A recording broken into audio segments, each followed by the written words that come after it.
আসসালামু আলাইকুম।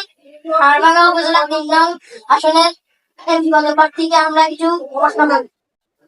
আপনার বিরোধী দল বলছে আপনারা কি নেওয়ার যোগ্য না?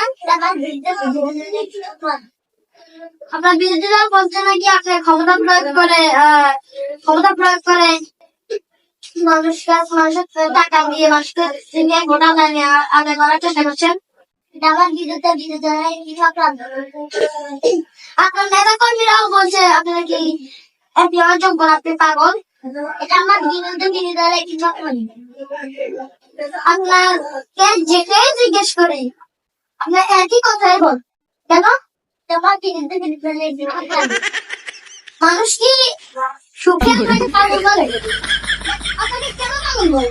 এটা আমার বিরুদ্ধে কি থাকবে না। দূর মিয়া এক লাইন কষ্ট করে সাংবাদিক সামনে বলে না।